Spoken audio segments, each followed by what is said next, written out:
Right, hey guys, how we doing? Back another video from Geekbook of his second channel, Gaunt, and today we are checking out ranking every anime in fall 2023. So this is the previous season. So I'm guessing, like the title implies, it's gonna go through the animes from last season and rank them. So let's just go with it. And you read the premise of 100 Girlfriends, and you're like, God, I wish that need was to me. watch And then you 100 actually Girlfriends. read the manga, you actually watch the anime, and you're like, I don't want to be him. I want to be with him. I feel like one of those girls just like drinking the most delectable cum. We Jesus. are going to be going through some of my favorites and some of my least favorite anime that I happen to watch in Eminence of the Shadow is just so good. fall I love it. 2023. Oh. Some of them I haven't finished, some of them I read ahead in the manga, and some of them I dropped 4 episodes or so into. Damn. But a lot of them I did finish. I know Shonen has the Dark Trio. This season we had the Edge Trio. Yes, yes. Starting off with Berserk. I dropped this. I'm gonna be honest. I thought this was gonna be something I was gonna stick with, and I ended up dropping this. Of gluttony. Someone forgotten to sharpen the edge of this one. You know, we went to the blacksmith of this one, and it was like a apprentice blacksmith that was like sharpening this one. This one was like a dull edge. It took basically a lot of aspects from a lot of different shows in its own genre. Tried to just add a little bit of edginess, but didn't really commit to anything super fully. It was like I thought it was an interesting concept. It just kept coming across as very, very cheesy. going through a tick list of which different narrative trope can I pick from somewhere else. So this is, I swear to God, one of the most forgettable, edgy fantasy shows. Yeah. And I did drop it just because I want to see how edgy it would be. I'm gonna put this in D tier. Starting off low. Ragnar. Oh, I dropped this as well, man. Like, this started off so good, and then it just started getting so...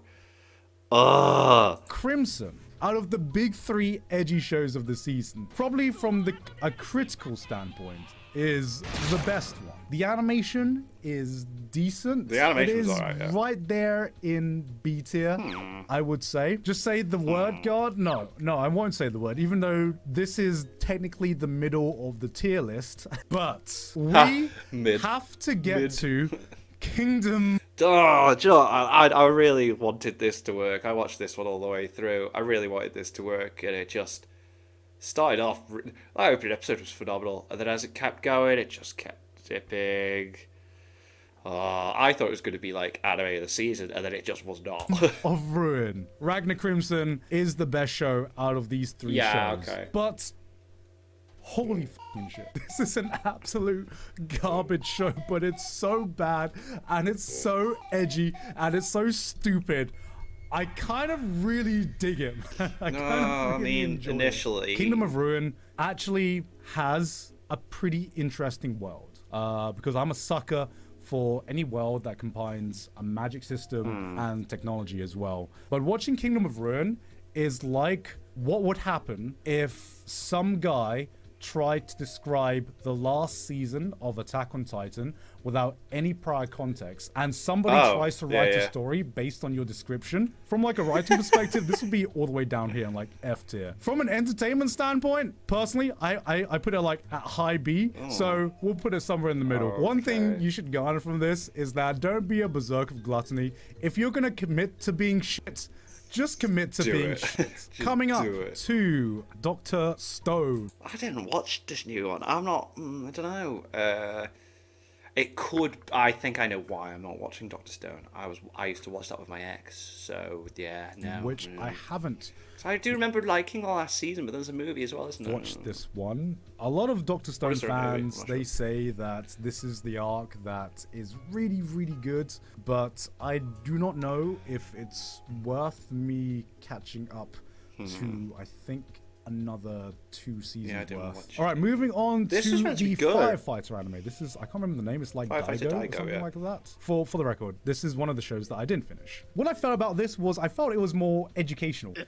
So educational. I learned so much about firefighters just from watching this anime and what they have to go through. That's actually pretty cool. Full on respect to firefighters.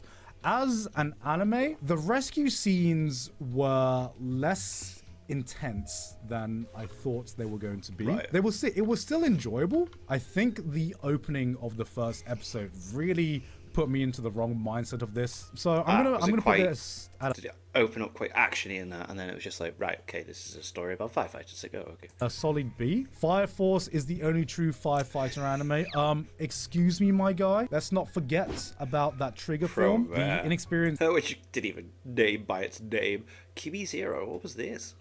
you and something is Kimi Zero. Everyone clowns on your isekai power fantasies, and I sometimes see a romance where a guy is the most bare bones basic nice guy of all time, and that's what makes him get the girl. And I'm like, this is as much of a fucking fantasy as all of this other shit, man. I want to see more in my romances now than just a guy being nice. A lot of times in romance anime, you see a guy doing something nice, and it's just like this guy is like, oh, I just want to get to know you more personally before we sleep with each other, you know, or before we have sex. And I'm like, that seems just like good, decent advice that most people should follow. And granted, a lot of people don't follow that, huh? A lot of people don't follow that. I but tend to. I would like to see something a bit more nowadays. This one goes in C tier. I didn't really enjoy this one too much because what I want to see is some fucking giga chads like Rentaro, man. Rentaro isn't just the nice from guy. Undead Girlfriends, right? Okay. Rentaro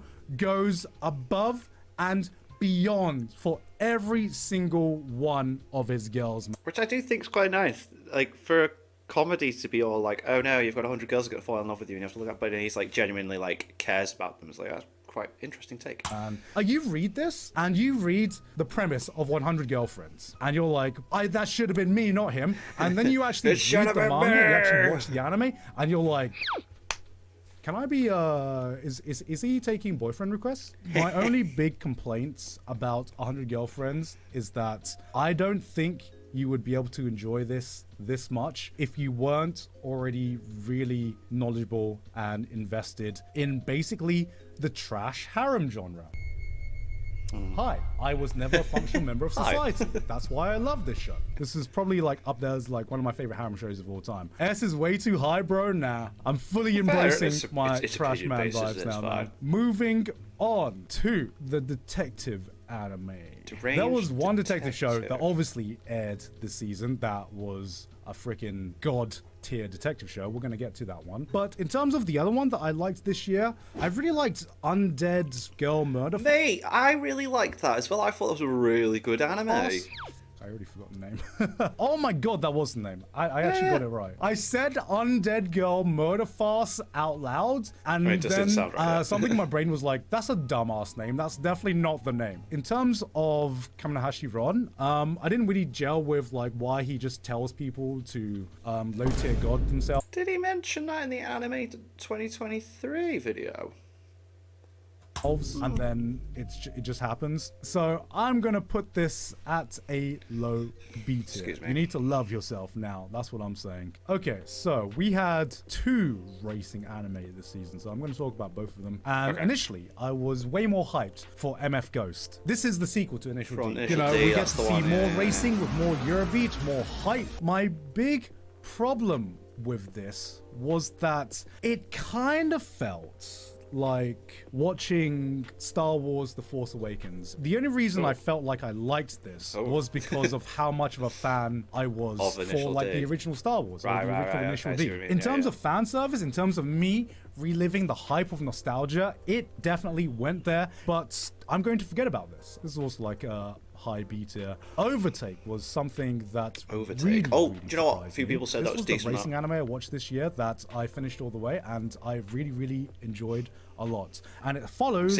obviously, the main character whose agency doesn't have a lot of funding, right? And there's, you know, it legitimately makes sense because in Formula 4, it's more of an amateur scene. So some people just are super rich and can afford all of the expensive equipment. And some people just do it for the pure thrill of the race, but don't have the professional funding. And I think that's just such a good setup for a good underdog story. I'm going to give this one and A tier. You don't have to give a shit about Formula 4 or racing to really care about the storylines, because they do a really good job of building up the characters for this one. Every season has a wild ass show, and this season that was Undead Ninja. I ended up dropping it. Sorry guys. I think I gave it like 5 episodes. It was definitely Undead Ninja, man. This was weird. Undead Ninja is literally the phrase, never let your enemy know your next move.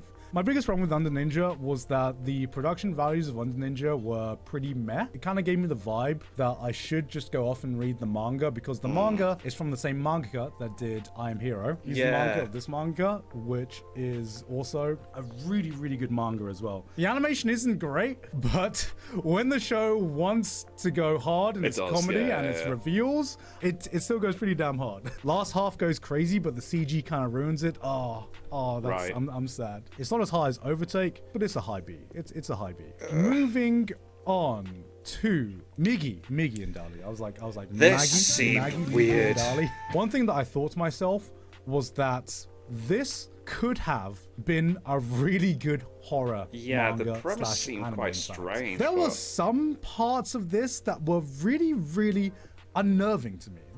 Like, the entire concept of this is that we have a rich family that doesn't realize they've got twins living with them. They keep switching, don't they? Adopts what they perceive to be one singular blonde kid. At the beginning, the parents don't know that these are actually twins, and then because they're twins at the beginning, they just completely about with these parents, right? And you're thinking at the beginning, oh, these are like really smart twins. They're going completely over the top in their trolling. And then around episode 3 or episode 4, I can't remember, you think to yourself, oh, are these kids really smart? And then you realize, oh no, these kids are actually really fucking dumb. This kind of went the wholesome route in the end. Part of me wishes that this kind of did go down the psychological thriller route. This would actually have been a That's so strange. Effective psychological thriller. As it is, it was a very weird show, but it did definitely intrigue me a lot. I would put it kind of in the same vein as Undead Ninja. Dead Mount Death Play Season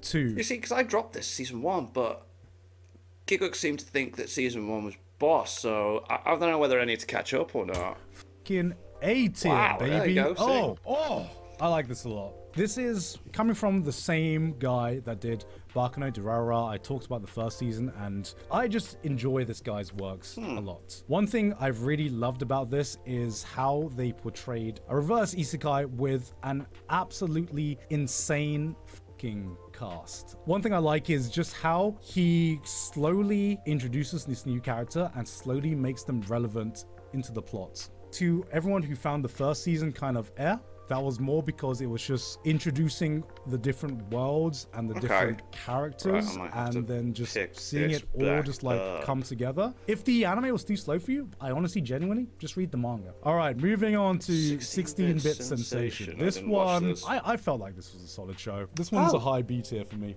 Now, the sci-fi aspect got kind of weird. I was okay with it, mostly because it was mostly just a gimmick. The general thing of just having this time travel gimmick. All right, I'm invested. I love time travel. My brain's just that easy. You add time travel to it, and then suddenly you use that as an excuse to look through the old 90s Akihabara and otaku landscape back at the time, and you're like, oh, okay, this is really good. Seeing the main character being super fucking arrogant, being like, I'm an S-tier artist, baby. I just this is easy mode, and then having to paint with a mouse.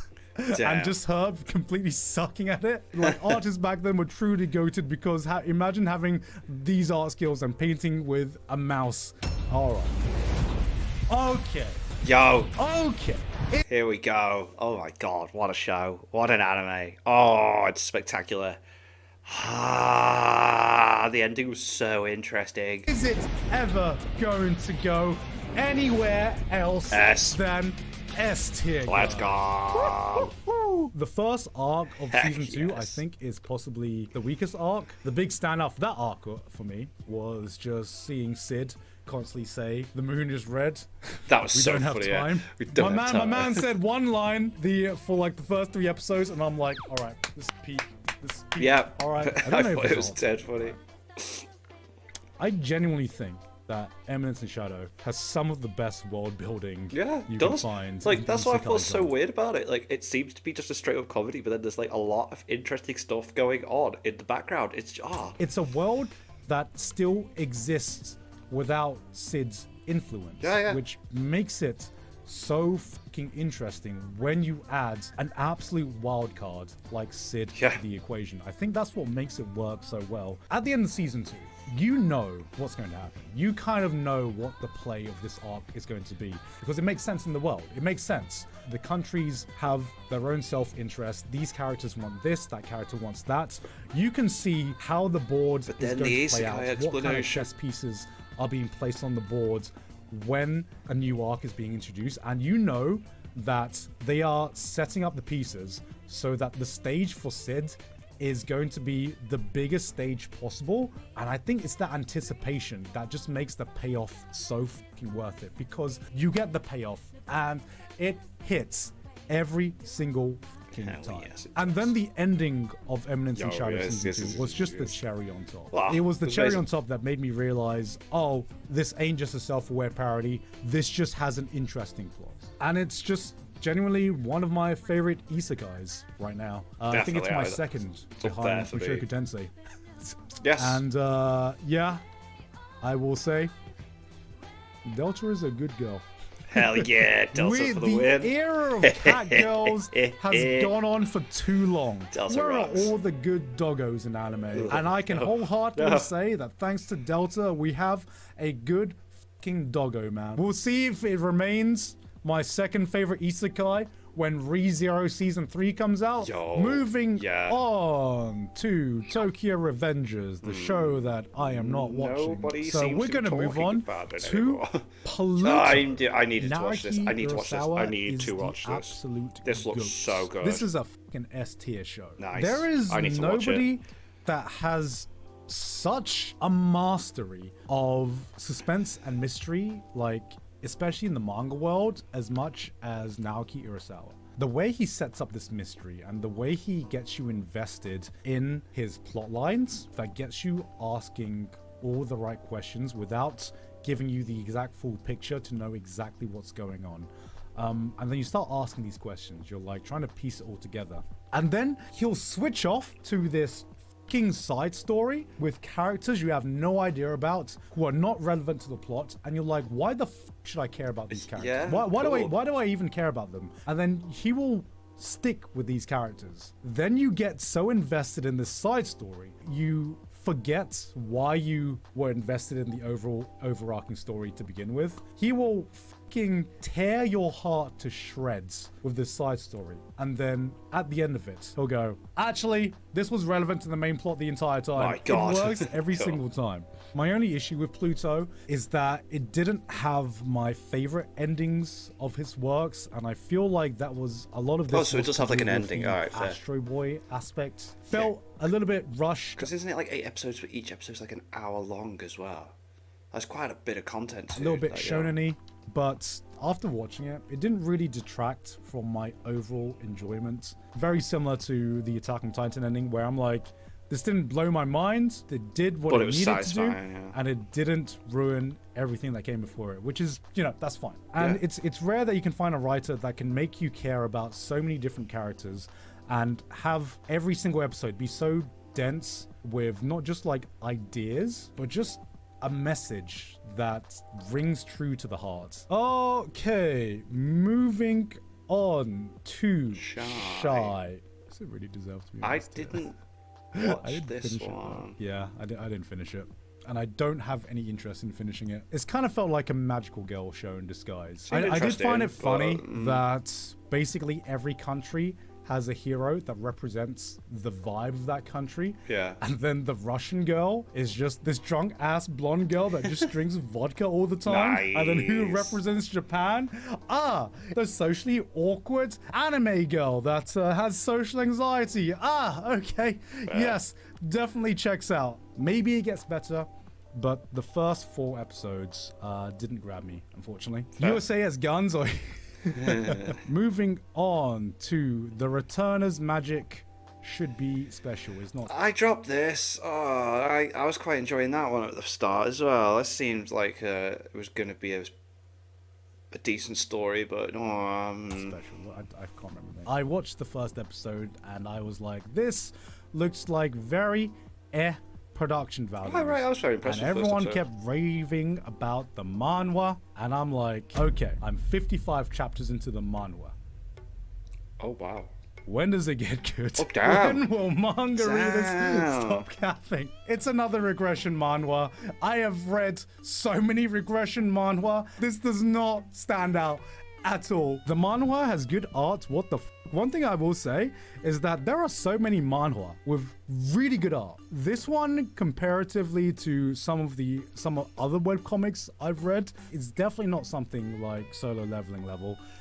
It's alright. I am even surprised it's got an anime. Manga readers be like, Damn. wait, you didn't read to chapter 100? Alright, moving on to Critical Was this Rain. any That's the good? one. And then we Was actually this got any good? spoiled by King's Avatar, because this is like if you tried to write an esports but added every anime trope into this storyline that was just so goddamn unnecessary. The guy hasn't played the game in like fucking 5 years or some shit. I can't remember. The guy didn't play. The guy gave up the game because he was gaming too hard. He had PTSD from gaming. God damn. I can't remember the backstory. I think his like dad died or something when he was gaming, or he was too addicted to the game. I don't remember.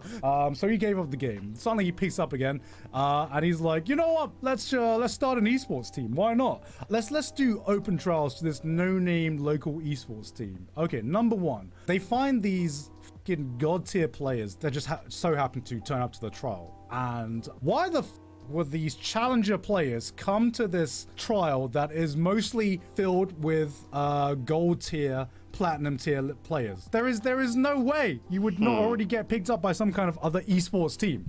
Instead of like animating something in-game to show their matches, I believe they built a fully playable game that they used for the scenes that had their esports in it. Oh, okay. The problem with that is it kind of looks like, remember that South Park episode where they did World of Yeah. Warcraft?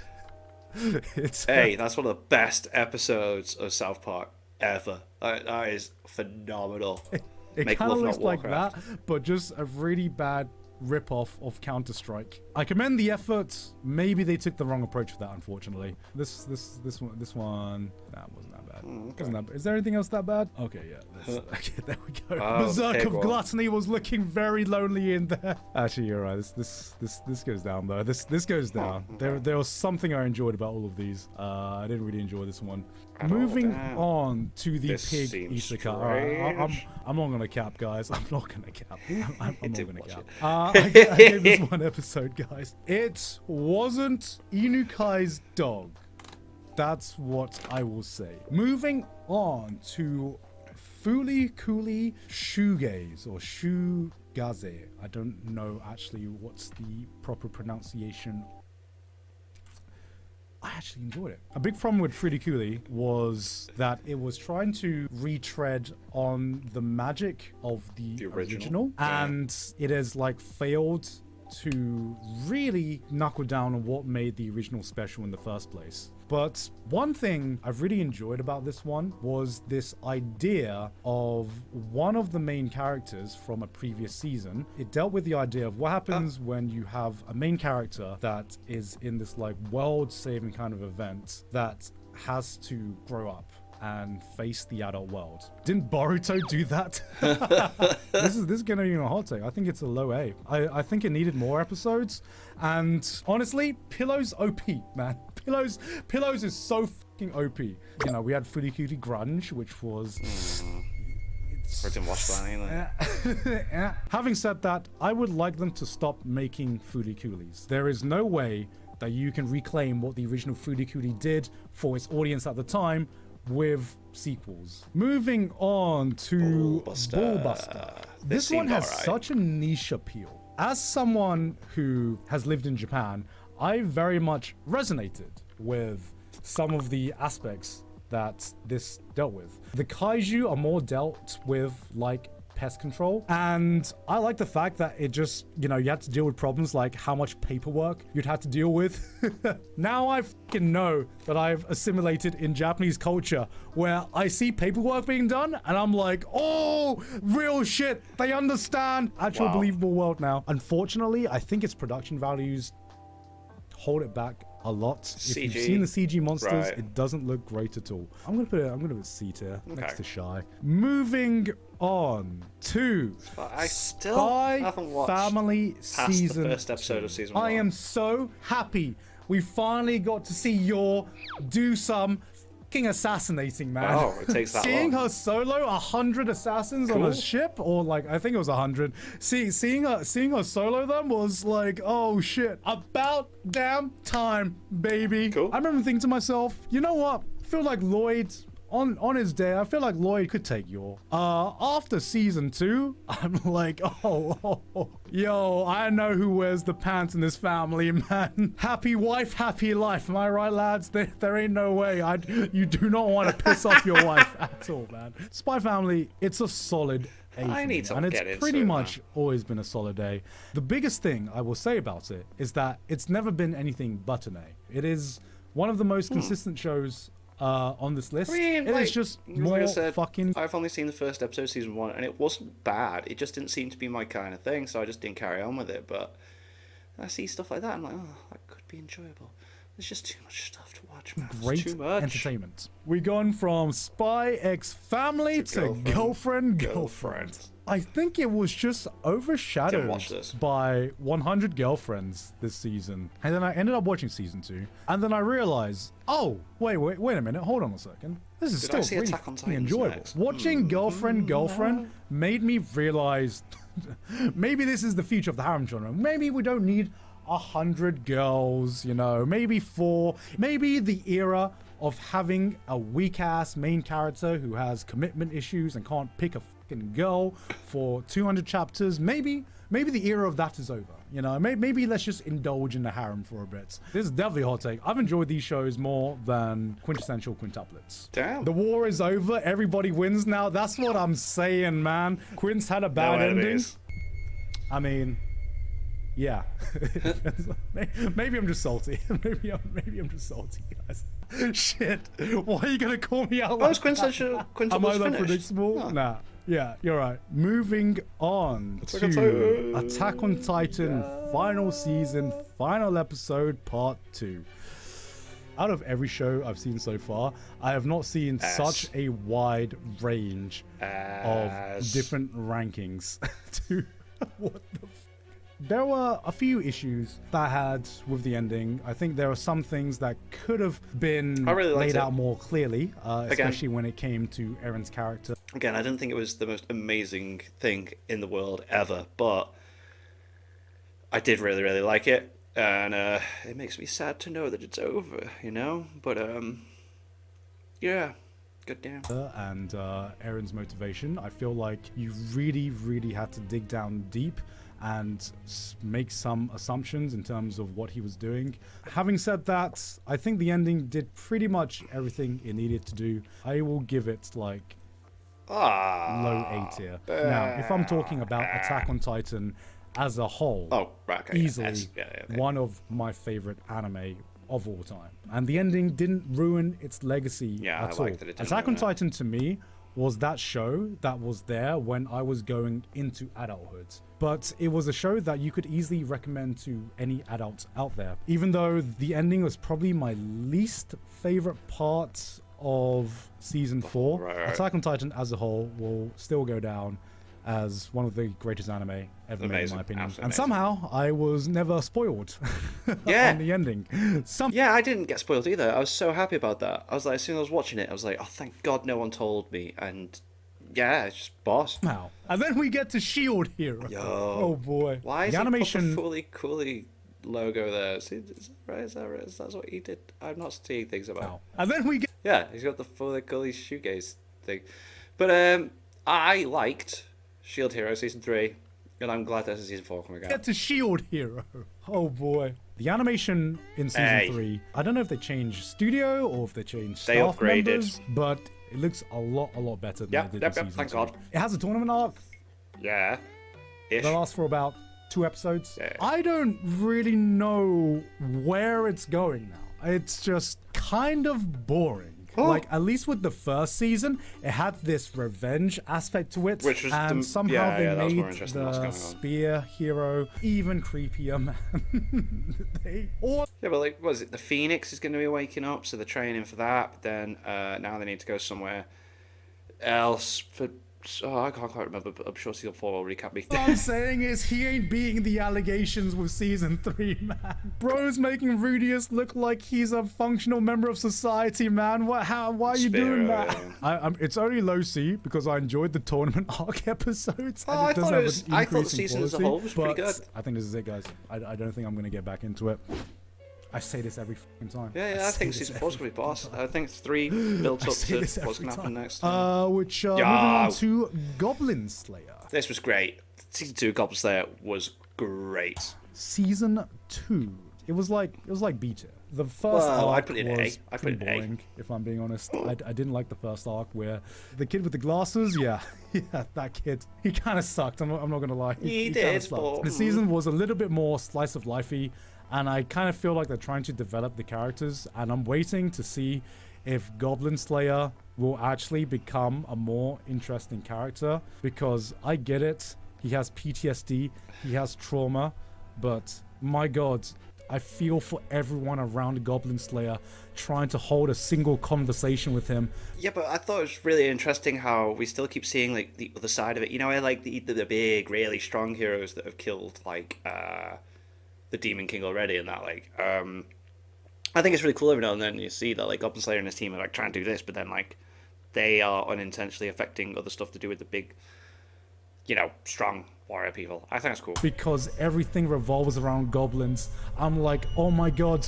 Jesus, can you stop talking? I get it. You're the Goblin Slayer. Can you stop talking about goblins for 1 second? I get it. All right. Oh, are you not sleeping? Oh, it's because you need to be awake for goblins. Okay, I get it. Which moves us on to Shangri-La. This is phenomenal, and I watched it up to end of the season. I know it's continuing. I'm not watching it at the moment because I liked it that much. I am going to like binge it when it's getting near the end of the season this season. Yeah, it was an A tier for me. A show I think it's about S. the sweatiest gamers being as sweaty as they can possibly be. Like, the stakes in the game is trying to do this achievement that no other gamer has done before. Compared to like life or death situation, those stakes seem a lot lower, but just having those stakes there just really makes me so much more invested in the world of Shangri-La Frontier. It understands that gamers don't really care about, hey, if you die in the game, you die in real life. No, it's like, hey, here's this one achievement that no one has ever achieved in the video game. And you're like, oh shit. Yeah, let's do it. I'm waiting. You're waiting for the fucking summoning salt music to come in. Free run is clearly D tier. We don't care about free run. It's another fantasy show, guys. It's just at least now. At least now. All right, okay, guys. Okay. I'll move it up. Okay, guys. I'll move it up. It sells you on this concept of having the point of view of an elf, a long-living elf, and then with how the plot evolves, it's kind of evolving more into your standard Tolkien-esque fantasy adventure. But the thing is, it's still really fucking good. Normally, I hate the trope of, oh, I'm a girl without emotions. Oh, I'm discovering emotions. But I think it just works so well with Freeren because it makes sense for her character. She's not like without emotions. She's just emotionally distant. Why should she care about the people around her when she has a lifespan where there'll just be a blip in her entire life? And her emotions of just trying to discover, what is really important, meeting Himmel and just having someone in your life for such a short amount of time, but then having that person have such a huge effect on a being that lives for so long, I think is just really goddamn beautiful. And every scene where she, learns something new hits right here, man. That hits right here. And then out of nowhere, they're like, wait a minute, let's drop a really fucking hard action scene. Oh, what's that? We want a dance scene? Here. Let's drop a banger in a dragon. dance scene as well. What this reminded me of was Mushoku Tensei Season 1. It's a production that has clearly had enough time to cook, and this is what happens when you see a truly polished piece of work. Okay, yeah. Not to mention, Evan Cole is fucking killing it with the OST as well. Oh, everything about this just hits so hard, man. Which moves us on to Apothecary good? Diaries. Is this good? Every time a new episode comes out, I'm like, I gotta watch this right now. Okay, this cool. is just really cool characters. Mao Mao is such an interesting character and such a breath of fresh air when it comes to female protagonists. What watching this every week reminds me of is, I don't know who will have this ongoing experience, at the moment. but when I was a kid, I would come into the living room and my mum would be watching this shoddily Thai dub of this soap opera, of this Chinese or Korean soap opera to do with, like, you know, the Imperial Temple. And I'm like, Mum, what the f are you watching? This looks so boring. And then here I am getting invested in the politics of the temple and seeing Mao Mao just kind of like putting her influence into the temple politics of everything, because I initially said that, yeah, this is House MD in Imperial China. That's not the only reason I really love this show, because there is the detective aspect of this show, and there is also the political aspect of the show as well. Temple, I keep calling it temple, it's a palace, sorry, yeah. That's my monk mind. Seeing like which girls are getting bullied, who's bullying who, and just seeing Mao Mao assert her dominance in all of these little like cliques, little circles. It's like, ooh, cliques. I feel like one of those girls just like drinking the most delectable tea. You're like, ooh, she did what? No, she did not slap her. Oh, you pop off, queen, you pop off. It's an S-tier show. Moving on. Undead Unlock. Oh yeah. Is around 8 tier. I watched the first few episodes. I think it's because it was on Crunchyroll. Do you know what? That's the only reason I stopped watching it, because it's not on Crunchyroll. Yeah, I was really enjoying what I was watching, because I remember I've read the first volume of the manga, and I really appreciated the added extras that they did in the anime. When you have superpowers, right, and then you have characters that really seem like they properly think about how to use their superpowers, right? That is the vibe with most of the characters in Undead Unlock. And that's what makes it really, really fucking fun. I heard later that they do a really good job with, I'm not sure if this is correct, but it turns into like a kind of like a shonen Cinderella story, you know, which is interesting. As it stands, I enjoyed the action in this. It's about the same level as Mashal. Like, a lot of people like to call shows like Mashal and Undead the M word. I do think this is a tier below some of the other high-profile shonens. It's cool to see that he's put it so high, though. Because we leave off at... Hey, honey.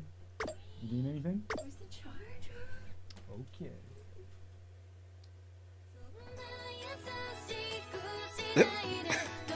Jujutsu Kaisen season 2. So good. So freaking good. I'm so glad I caught up. This week's chapter on the manga has been phenomenal as well. Like, I'm so glad I watched it. I'm so glad I just, like, decided, you know what, let's watch the movie. Let's get into the season. So glad it carried on over into this. I loved it. JJK is phenomenal. S for spoilers. If you are a regular viewer of these tier lists, I talk about Jujutsu Kaisen a lot, and I said it was still cooking. Give it time. It's still cooking, and everyone continued talking to me about the Shibuya arc. Everyone was saying, hey, this is the arc. This is the arc that is going to sell you on Jujutsu Kaisen. And it did. Come on. I don't know what it was like in the manga. Surely. But yes. Manga readers, you're right. The big talking point with season 2 has been Mappa's treatment of its animators. I got my own sweatshop, nigga. Goddamn. Which, you know, a lot of us have been aware of this. And it blows my mind that even with all of these stories coming out, how much these animators delivered. Still I works cannot on give it, yeah, enough man. respect to the teams and the animators that worked on season 2, because what you have delivered is an absolute masterpiece. It's phenomenal. It's phenomenal. Of spectacle. This is the peak of spectacle and action. Demon Slayer might have 1 or 2 scenes that deliver JJK the is hype. just constant. The thing that blew my mind about Jujutsu Kaisen season 2 was I would put on the episode, right? And I'd be mid-season and you'd see a fight and you're like, holy shit, this is some of the coolest animation I've seen all year. And then you'd put on the next episode and it would top itself. Yeah, and you're it'd be like, I am not going to see what's going anything on cooler here? than Just this. kept And then it going. tops itself. And then it keeps going. And then it doesn't stop. And Normally, like different artistical approaches as well to like certain scenes as well. It's just like cool. It's like where Sukuna's doing his like slice thing on Maharaga, and it's just and he's doing the flames and that. It's just like when it comes to the end of the year, we have something like the Crunchyroll Awards, where we vote on the top anime fight of the year. The top anime fight of the year is just all gonna be Jujutsu Kaisen should fights, be. and it fucking deserves it as well. Some of the coolest stuff I've seen just in anime in general is contained within Jujutsu Kaisen season 2, man. There is a lot more to be discussed about the plot side of things. I'm not gonna spoil anything, right? All I will say is that there was not a single plot point that wasn't already spoiled to me. Damn. Instead of Wow, I had being nothing shocked spoiled. by the developments, it gave me the viewpoint of maybe the Shibuya arc came like 1 arc too early. Maybe it would have hit me harder if I I had don't know. The Culling Games is pretty freaking good. more time for these characters to reach their full potential, or see a bit more of these characters. Thank you, Jujutsu Kaisen fandom. You've made it really hard for me to come into this series blind, because that shock factor was taken from me. Some of the characters that were taken away, I felt were taken away before I'd had enough time to really Get truly used to care them, about them. right. I don't know what happens after this. Right now, there is just nothing that comes close to Jujutsu Kaisen when it just comes to the rule of cool. Like that's why Mate, I hope it's season 3 this year. It's season 3 this year, because if it is, oh my god, that's gonna I be didn't phenomenal. really care about the plot too much. You pair that with some of the coolest scenes and some of the coolest animations, and you have a recipe for the modern classic shonen arc, man. And it's definitely left its mark on anime history. I think it's going to be a long time since we see a singular arc go this goddamn hard. Back in my day, I'd have to watch 100 episodes of Naruto to get one really cool action Yeah, scene, man. yeah, But yeah. that You're so lucky is nowadays, my you tier list modern anime for fans. the full anime season. Did you agree with me? Did you disagree with me? Kinda, Was there yeah. any shows that is not on this list that you I agreed. want to put on? Leave a comment in the section Mostly. down below, or you can just like and subscribe if I do not know what I'm doing. My brain is fucking fried. Yeah, leave a comment down in the description, whatever. Fair. It was nice to have a recap of the previous season. Yeah, that was really cool. So we've had the anime of 2023. Then we had this season in a nutshell. And now we've recapped previous season. So cool. That was awesome. Yeah, I pretty much agree with the list. It's things that I need to get back into. Well, I'm so glad Shangri-La Frontier is still going. But JJK was definitely like anime of the year last year. Like just phenomenal. Anyway, thank you to my patrons. If you want to have your name at the end of every video and to be able to watch patron exclusive reaction videos, link is in the description to the Patreon page. $1 a month / spot channel. It's greatly appreciated. Thank you so much for that. Thank you all for your bitching. What do you guys think of that? What do you guys think of this? Click like, subscribe if you haven't already. Leave comments below. Let me know what I should watch and discuss in future videos. I'll see you guys next time.